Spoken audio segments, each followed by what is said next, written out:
Bonjour, bonjour et bienvenue sur la plateforme des Passes Suez. C'est tellement avec grand plaisir que je vous retrouve aujourd'hui. Et aujourd'hui, j'aimerais partager avec vous, eh bien, trois façons comment vous auto-saboter en tant qu'entrepreneur spirituel lors de vos prises de décisions. Alors, si c'est la première fois que vous êtes là, soyez les bienvenus. Je vous remercie pour votre présence et je vais me présenter à vous. Je m'appelle Patience, je suis coach en transformation personnelle et spirituelle et ma mission est de vous aider à sortir de l'autosabotage et à activer votre zone des miracles.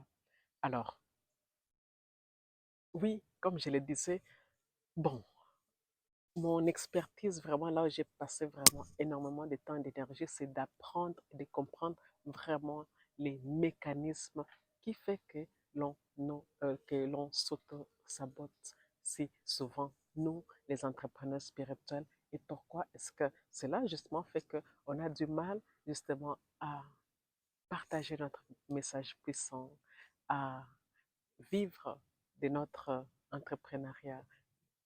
Voilà, vous voyez. Et je vous invite, franchement, si vous avez d'autres façons, si vous savez, si vous voyez d'autres façons qu'on a, nous, les entrepreneurs spirituels, à s'auto-saboter, eh bien, je vous invite à mettre ça dans les commentaires.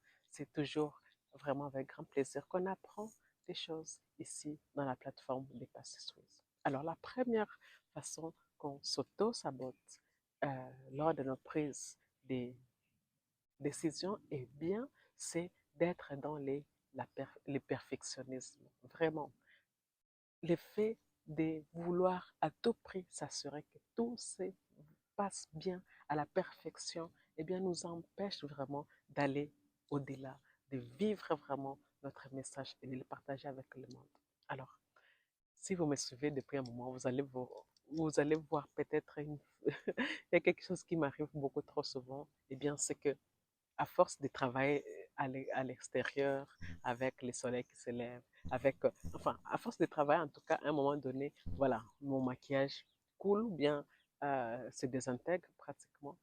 Et avant, dès que, et comme je suis dans le partage, non, je n'arrive même plus à voir ça, je me concentre seulement au message. Oui. Et avant, quand je voyais que dans mes vidéos, je vois, ah, je ne suis plus parfaite, mon maquillage n'est plus parfait, eh bien, j'ai supprimé toutes ces vidéos. Je pouvais supprimer 3 heures de travail. Aujourd'hui, je me suis dit non, non. Si une personne, eh bien, me juge et n'écoute plus mon message, après juste avoir vu que mon maquillage n'est pas parfait, eh bien, cette personne-là, je ne pourrais pas travailler avec elle, je ne pourrais pas faire chemin avec elle. Donc, c'est bien, merci qu'elle soit partie. Parce que euh, moi, justement, je prône dans la plateforme des Passes Suisses l'authenticité, les vrais, les nous. Et nous ne sommes pas souvent parfaites. Nous sommes des mamans. On passe notre temps à essayer, à avancer, à apprendre de nos enfants. Donc voilà, je ne vois pas pourquoi est-ce que je vais donc chercher constamment à être dur avec moi. Vous voyez, donc le perfectionnisme, vraiment faites en sorte que le perfectionnisme soit un mot au passé, un mot qui ne vous empêche plus du tout d'avancer au-delà de la prise de décision. La deuxième façon que je sais et qui est absolument importante, c'est, euh, je ne sais plus comment on appelle ça, mais c'est le fait que quand on a une sorte de vérité, on fait tout on fait tout pour vraiment suivre seulement cette vérité-là. Donc, on fait tout pour chercher toutes les autres vérités, toutes les autres pensées, toutes les autres opinions pour, eh bien, continuer à être en accord avec seulement notre vérité. On n'accepte plus du tout avoir les contraires, avoir des autres opinions, avoir des autres perceptions. Je vois ça souvent quand je suis sur les réseaux sociaux et qu'il y a une personne qui s'élève pour casser du coach. Ça arrive souvent. Je vois, et je vois beaucoup de personnes dans les, dans les commentaires qui vont dire que oui, c'est vrai machin, oui, c'est vrai machin. Et faire l'erreur, celle qui va faire l'erreur de, de dire un autre avis, elle va vraiment être descendue. Je me dis toujours, mais c'est tellement dommage, eh bien, de ne plus accepter notre perception parce qu'on pense que ce que j'ai là, ou bien, eh bien, c'est ma vérité et donc c'est la vérité.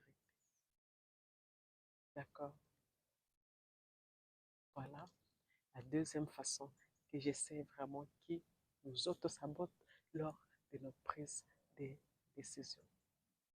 La troisième façon que je sais qui nous auto-sabote lors de nos prises de décisions, eh bien, c'est le fait de penser que parce que j'ai investi tellement d'énergie, tellement de temps, tellement d'argent dans ces projets, dans ces programmes, eh bien, ça doit absolument fonctionner.